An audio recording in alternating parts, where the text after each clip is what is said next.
Kita mulai dari yang pertama, ya, bahwa kholwat dengan wanita dalam satu ruangan ini potensi bahayanya sangat besar.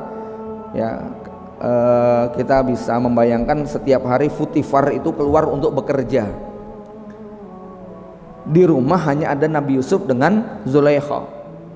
Nabi Yusuf walaupun beliau seorang budak, tapi beliau laki-laki. Zulaikha walaupun dia itu seorang tuan, tapi dia adalah wanita yang tentu di hadapan laki-laki siapapun dia berpotensi ketika berdekatan maka syahwat itu akan ada, ya. Maka larangan kholwat itu mutlak. Larangan kholwat itu mutlak. Beda dengan ihtilat, ya. Jadi kalau bekerja boleh nggak ihtilat? Ihtilat itu sebuah keniscayaan yang hampir sulit untuk dihindari. Kita ke pasar, kita ke toko, kita melaksanakan ibadah haji, umroh, ya, kita melaksanakan berbagai macam kegiatan. Ihtilat itu adalah sebuah keniscayaan atau realita yang hampir mustahil untuk kita tolak. Yang memungkinkan itu adalah tidak menyengaja membuat desain yang ihtilat. Misalnya apa? Ini laki perempuan, laki perempuan, laki perempuan, laki perempuan, itu namanya ihtilat yang by design. Nah, ini nggak boleh tetap, gitu ya. Ihtilat yang by design nggak boleh, ya. Tapi kalau ihtilat yang di luar kemampuan, seperti orang belanja di pasar, ini ihtilat yang tidak didesain, ya memang sulit untuk kemudian memisahkan macam itu, ya. Dan itu bisa dihindari dengan ya mungkin sabar, antri, menjaga jarak dan sebagainya, ya. Maka ihtilat yang semacam ini dimaafkan. Tetapi yang haram mutlak itu adalah kholwat. Kholwat itu hanya berduaan, laki dan perempuan dalam satu ruangan. Mau atas nama pasien dengan dokternya, ya, mau atas nama seorang direktur dengan sekretaris pendamping pribadinya, ini adalah kholwat yang dilarang, ya. Jadi statusnya masuk dalam kategori kholwat, ya. Dan tentunya di sini kholwat kita ini makin melebar, yaitu kholwat yang sifatnya adalah online, ya. Bagaimana kholwat online ini? Ya ketika kemudian laki dan perempuan berkomunikasi pada wilayah-wilayah yang bukan menjadi kepentingan. Kalau itu menjadi kepentingan, it's okay. Kalau itu menjadi kepentingan, nggak ada masalah. Tapi ketika sudah melebar kepada sesuatu yang tadi ya berpotensi untuk kemudian melebar kepada hal-hal yang sifatnya sangat-sangat pribadi, ya, ini masuk dalam kategori khalwat yang dilarang. Ada khalwat yang barangkali dimaafkan, ya, dalam arti ditolerir. Misalnya ini sebetulnya bisa tidak masuk dalam kategori kholwat. Misalnya datang klien, orang konsultasi, ya kita mungkin berdua tapi di ruang terbuka, orang pada melihat apa yang disaksikan. Walaupun ini kelihatannya berdua, tapi sebenarnya tidak masuk dalam kategori kholwat yang sesungguhnya. Walaupun sangat mungkin yang seperti ini juga menjadi kholwat. Misalnya apa? Ya,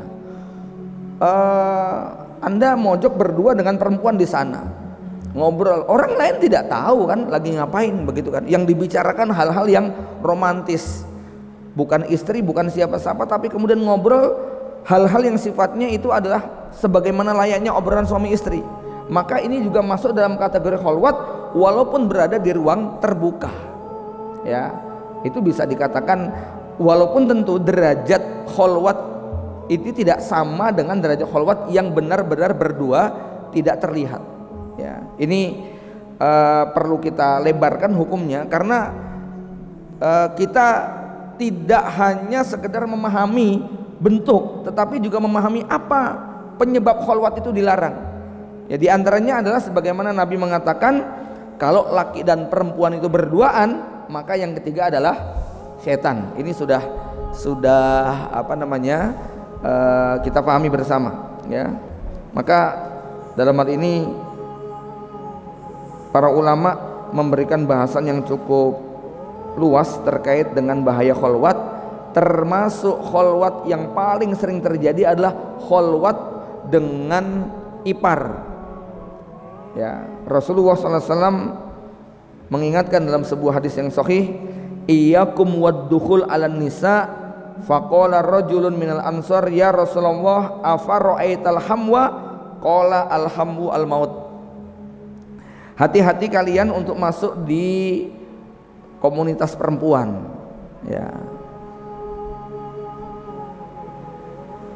Jangan masuk ke ruangan perempuan, kurang lebih begitulah, ya.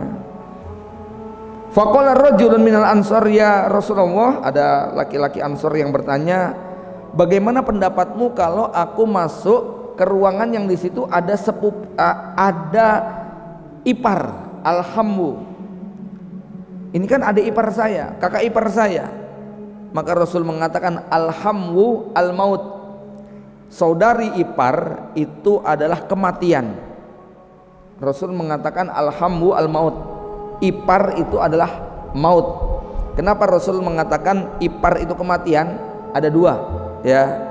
Pertama, bahwa ipar berpotensi untuk membuat orang ini berakhir dengan kematian ketika dia kemudian berzina, ya. Dan ini kasus banyak sekali. Kakaknya pergi, kakaknya kerja, ini adiknya masih kuliah atau sekolah, tinggal dengan saudari iparnya. Ya, saudara sendiri nitip lah daripada ngekos, biayanya mahal, hitung-hitung bantu-bantu dan sebagainya. Cerita ini sudah banyak. Akhirnya kemudian apa? Dalam Islam, kalau itu terjadi kemudian berzina, ya, maka si perempuan ini ataupun istri dari kakak ini akan dihukum mati karena dia berzina dalam keadaan sudah bersuami. Laki-lakinya ini kalau dia itu bujangan berarti dia dihukum cambuk, ya. Atau kalau ipar ini adalah misalnya apa, kita sebagai suami tinggal dengan adiknya istri, maka kalau terjadi perzinahan suaminya dihukum rajam, artinya kematian, ya. Dan si perempuan tadi karena belum bersuami maka dihukum cambuk. Ini yang dimaksud dengan alhamu al-maut. Ipar adalah kematian.